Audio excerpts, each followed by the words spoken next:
Life's too short to be working 9 to 5 all the time for somebody else.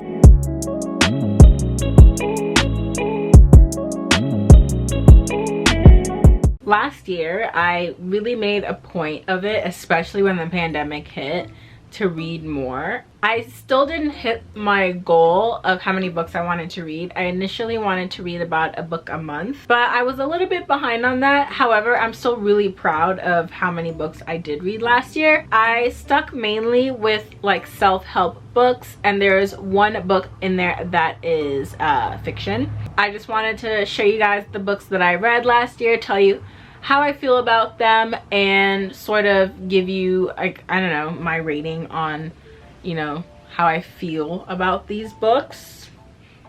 I don't know. So if that's something you're into, then keep on watching. There's about 9 books here. One of them, I can't freaking find it, so I'm not gonna have the physical book to show you, but when that book comes up, I'll find a picture of it. But like, I don't know where that book is. And it's like one of my favorite books, so I feel like I must have put it somewhere because I had intentions to do something with it. And then I forgot. At this point, it could be anywhere. I'll also link all these books down below. Pretty sure you can get all of these on Amazon. I'll start with my favorite author out of all of these. The majority of these books are hers. I really like Jen Sincero. I like her writing style, and I like the sort of content she goes over. Entrepreneurial meets self-help meets, you know, spirituality, but it's not, you know, too over the top. She's really funny. It's like one of those people that you feel like you could hang out with. I actually just finished her most recent book this morning, but I'm gonna start off at the top with You Are a Badass. This was the first book of hers that I read. I actually got this one day because I used to work at Urban Outfitters, and the book section was my favorite, and I remembered seeing this and I was like, yo, that,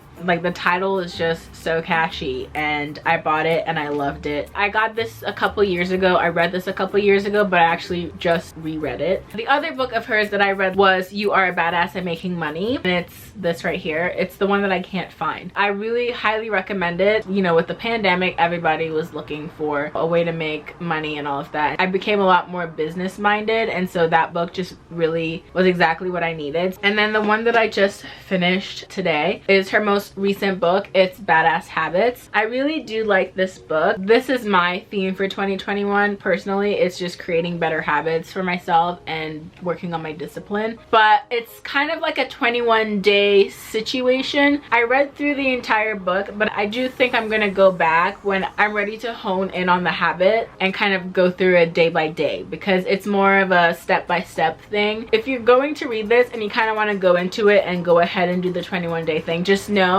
like, be mentally prepared that there's a 21-day process in there. And then I have this other book of hers. I haven't finished it. It's You Are a Badass Every Day. I literally, this lady could sell socks and I'd buy it. Like, at this point, I just buy anything that she has. But this one is more of just like a little mini booklet. You can read through it, and I have been, but it's more so, what accent was that? It's more so like little tidbits. You know, you read one a day, or you know, skim through and randomly pick one. I'm just gonna go ahead and grab this book. A group of my friends, we were all kind of reading it at the same time. It is Ask and It Is Given, Learning to Manifest Your Desires by Esther and Jerry Hicks. It's super duper spiritual. It's very interesting. I'd say look up Esther and Jerry Hicks to kind of get an idea as to how they work and how they operate. But basically, I don't even know how to describe it. Like, Esther is a vessel for consciousness. It gets very much into spiritual stuff. If you're into like learning about law of manifestation and law of attraction and like all of these things, it's a really good book to start with. It really made me think about certain things different ways, and just trying to, it's really about like feelings. Like, manifesting is really correlated to your feelings. So if you can imagine something that makes you feel good, you're gonna attract more of that. So if you're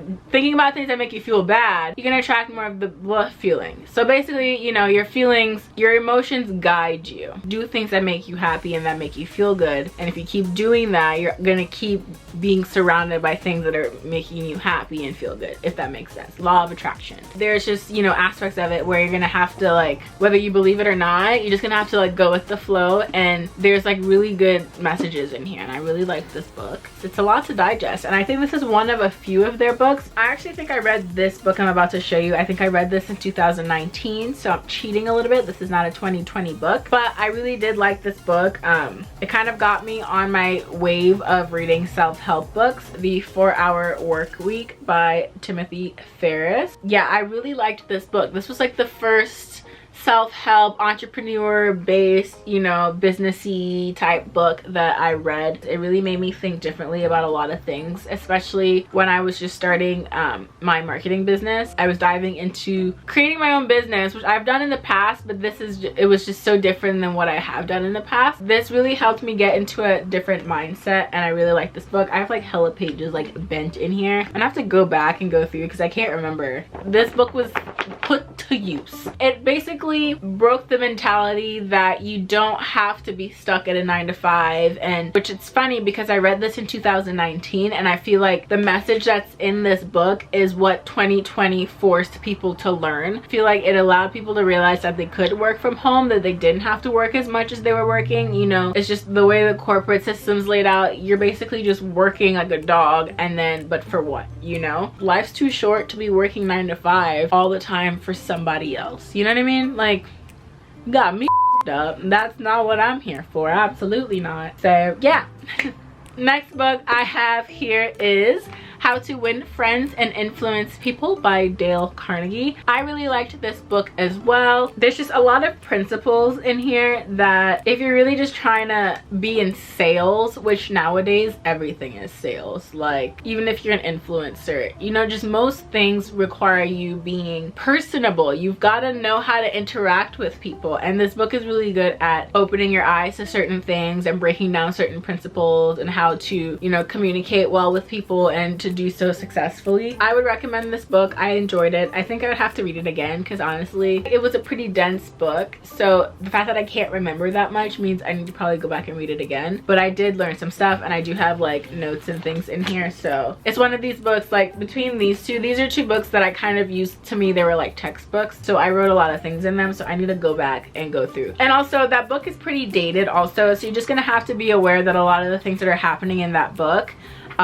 or like a long ass time ago. Theories, the concepts, they still pertain to today. Another book, haven't finished reading this one. I'm not gonna lie, I kind of dipped off a little bit when I was reading this book. A lot of it is stuff that I feel like I don't need help with. The book is Think and Grow Rich by, is this Napoleon Hill? Yes, by good old Napoleon Hill. I'm still working on this book. Actually, I kind of got a little bit bored, so then I started rereading You Are a Badass, but I am gonna finish this book. I really enjoyed the first bits of it, but then it started to lose me in the middle, but mainly because it was stuff that didn't pertain to me, and I didn't want to skip through it. Like I forced myself to read through it even though it wasn't necessarily information I was seeking. But I think I'm getting back to a part in the book that the topic sounds like it's something I can learn from. My friend actually described this book to me in a way, she's like, it's basically a businessman's guide to manifestation, and that's kind of what it is, because a lot of the topics like that are in this,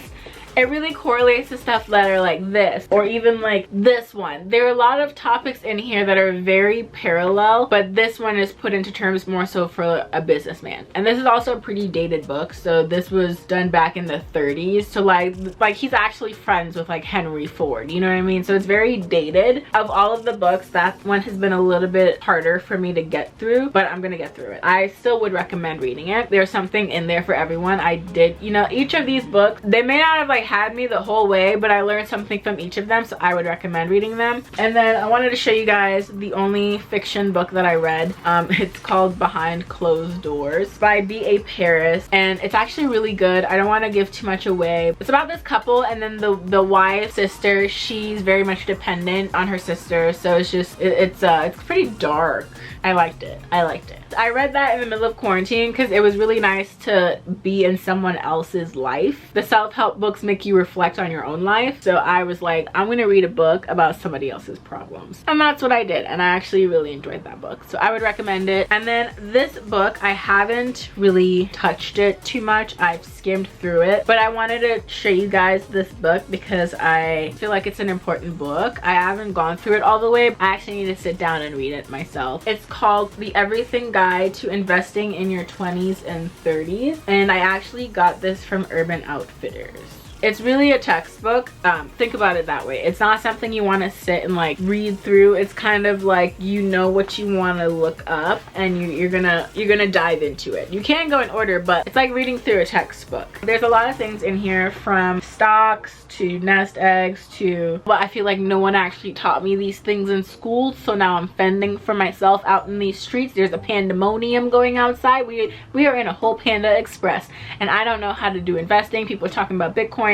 I did put money in Bitcoin a long time ago. Like, I have money in things, but like, I don't really know what I'm doing. So now's the time for me to do such and figure it out. I'm gonna see this on Amazon and link it down below, but I got this from Urban Outfitters. So those are the books that I recommend or that I've read. You know, take it for what you will. I will link everything down below for you guys. My goal is to still keep reading. I just finished the Badass Habits, but I'm moving on to another book now. When I have enough books to do a whole other video, I'll show them to you guys. Thanks so much for watching this video. Don't forget to like, comment, and subscribe, and follow me on social media. I'll link everything down below. I'll see you guys later. Bye. If you guys want to know what books I'm currently reading, I always keep an updated list on my highlights under books on my Instagram, so follow me and check that out. I am currently reading a different book, so stay in touch.